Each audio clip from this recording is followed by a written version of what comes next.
Muy buenos días a todas y a todos. Mi nombre es Vanina Bram, trabajo en la Dirección de Derechos Humanos y Acceso a la Justicia de la Suprema Corte de la provincia de Mendoza y los voy a acompañar a que llevemos adelante esta tercera unidad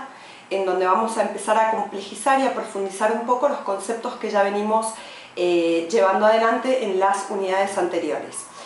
En esta unidad podemos decir que la hemos definido, la hemos dividido en dos grandes temas o áreas temáticas. El primero de ellos es el enfoque de derechos humanos en las políticas públicas, un nuevo paradigma del que ya habrán escuchado hablar en las unidades anteriores. Y el segundo tema es el control de convencionalidad. Lo que vamos a hacer es tirar un par de ideas principales o ejes que ustedes van a poder profundizar con el material con el que acompañamos esta unidad. Como les decía, el primero de estos temas es el enfoque de derechos. Este es un nuevo paradigma del cual, para poder empezar a hablar o a entender sobre él, necesitamos entender cuál fue la génesis o cuáles fueron las causas que generaron que este nuevo paradigma se instalara sobre todo en Latinoamérica y que tiene que ver con las políticas neoliberales llevadas adelante durante la década del 90, las que tras su fracaso hicieron que este paradigma de empezar a comprender las políticas públicas, el desarrollo, la implementación y el control de las mismas a través de esta nueva mirada, de este nuevo enfoque, tuvo mucho que ver, por supuesto. Una de las primeras cosas que tenemos que tener en cuenta es que las políticas neoliberales, que por supuesto se traducían en su momento en políticas económicas, generaron que todo el sistema de protección social, que estaba basado en una relación social concreta, que era el trabajo, la pertenencia al campo del trabajo, tuvo en los 90, teniendo un país como en Argentina, un 50% de su población económicamente activa con trabajo en negro o sin trabajo, tuvo que ser replanteado. Es decir, si nosotros supeditamos la jubilación y las asignaciones familiares a una relación social que la mayoría de la población dejaba de tener, el Estado necesitaba replantearse de qué manera accedía a ese universo de gente que se encontraba desocupada o en situación precaria de trabajo. Estas políticas neoliberales lo que entendían era que existía una responsabilidad individual, o sea, se instala una idea de que existía por parte de quien no podía acceder o había hecho malas elecciones, era responsable de estas elecciones, desconociendo en realidad que las decisiones que los organismos internacionales obligaban a los estados latinoamericanos a tomar en temas económicos repercutían, por supuesto, en la vida cotidiana de la gente, lo cual llevó a que, como ya les decía, el 50% de la población se encontrara por debajo, no accediera al ejercicio de uno de sus derechos fundamentales, que era su derecho al trabajo. Este paradigma tiene su crisis, como todos ya sabemos, en el año 2000, en la mayoría de los países de Latinoamérica estaba haciendo eclosión, la situación social era muy complicada, como todos recordaremos, y esto genera que este nuevo paradigma o esta nueva forma de pensar las políticas públicas se instalara finalmente en forma definitiva en Latinoamérica, si bien en términos internacionales es una idea que viene desarrollándose hace muchos más años, por supuesto. Una de las principales circunstancias que tenemos o características que tenemos que tener en cuenta de este nuevo enfoque de derechos es que es una mirada que utiliza o se hace cargo de los principios y los estándares que el derecho internacional público, que el derecho internacional de los derechos humanos ya venía instaurando a través de tratados, convenciones, declaraciones a nivel internacional.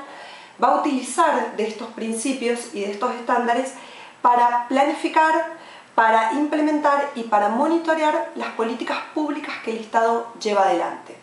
Es decir, el derecho internacional de los derechos humanos se va a convertir en un corset o en un marco teórico, jurídico, ideológico, para que todas las políticas que el Estado lleva adelante, políticas públicas de desarrollo, etc., se enmarquen en estos principios y en estos estándares que el derecho internacional de los derechos humanos comienza a imponer y a establecer a los países que forman parte, por supuesto, de estos sistemas, ¿no?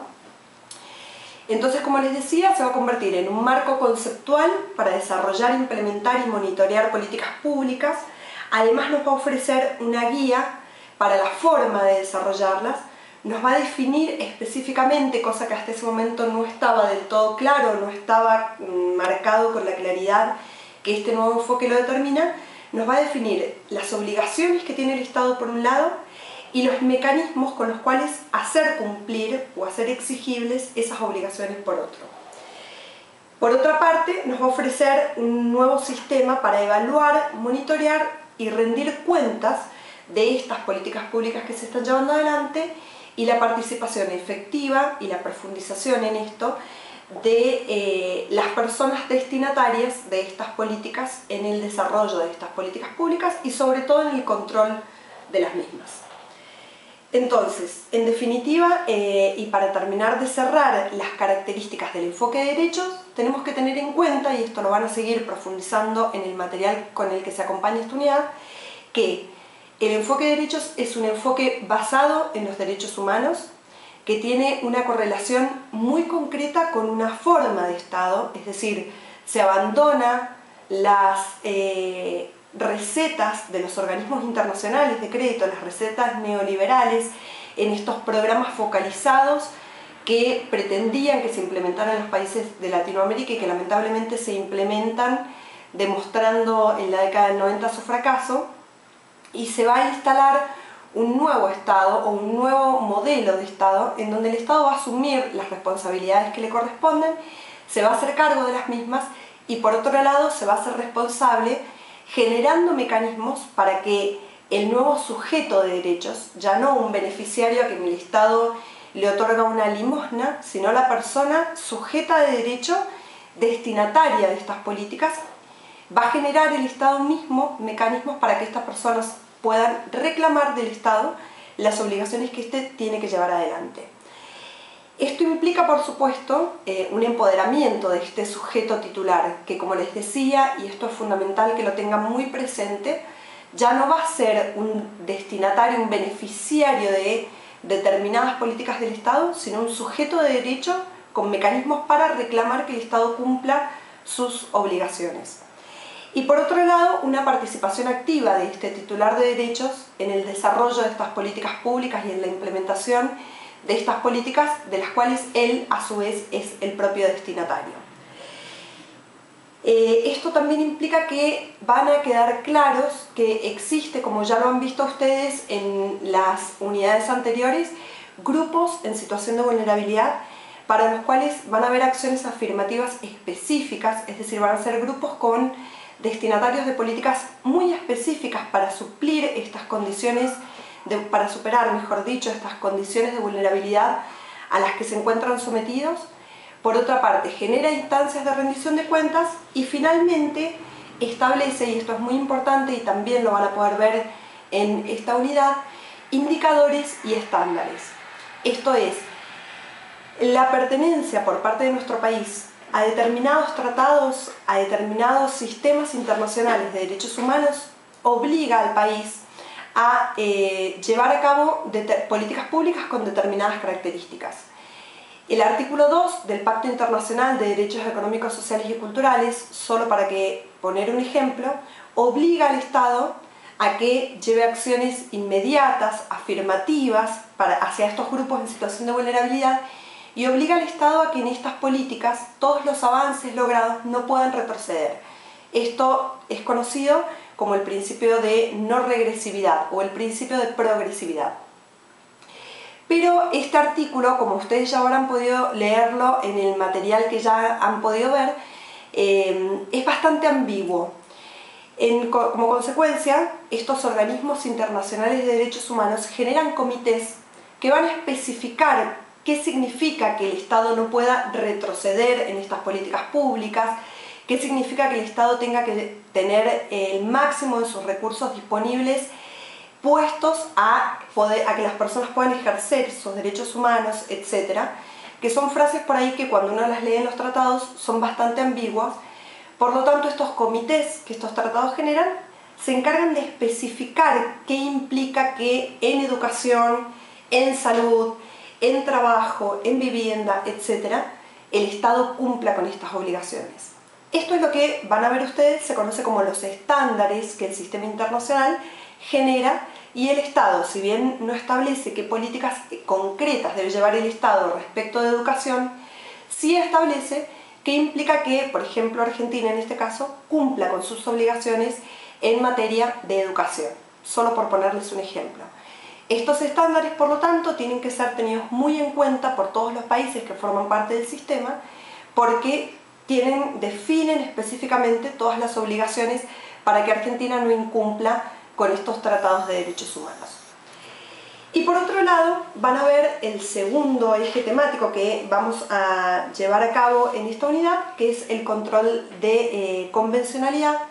que es una obligación que pasan a tener primero todos los operadores del sistema en general, pero muy particularmente los jueces u operadores del sistema de justicia, respecto de todas estas obligaciones que el Estado se compromete a llevar adelante con la firma de estos tratados de derechos humanos, y que tiene que ver con que estas obligaciones que todos estos tratados imponen a nuestro país tienen que ser tenidas en cuenta por parte de los jueces. Tiene que haber en la aplicación del día a día y en la aplicación de cada sentencia que ellos lleven adelante, tiene que haber un control de que las leyes, las normas administrativas y cualquier norma que el Estado implemente y lleve adelante se encuentren enmarcadas dentro de los tratados de derechos humanos. Es decir, cualquier norma interna que los Estados lleven a cabo, sea administrativa, sea dictada por el Poder Ejecutivo, por el Poder Legislativo o por el Poder Judicial, tiene que encontrarse dentro del marco de los derechos humanos, y en caso de no existir este correlato, el juez debe declarar la inconvencionalidad de esta norma y no aplicarla. En esta parte de la unidad hemos transcrito gran parte de la jurisprudencia que la Corte Interamericana de Derechos Humanos ha desarrollado respecto a este tema, y que, como podrán ustedes observar, es clarísima al respecto, así que los remito, para ya terminar con esto, al material y a la jurisprudencia que hemos citado en esta bolilla, que es muy clara en este tema, que no ofrece mayores complejidades. Muchas gracias, y cualquier cosa estaremos acompañándonos en esta unidad, así que no duden en consultar.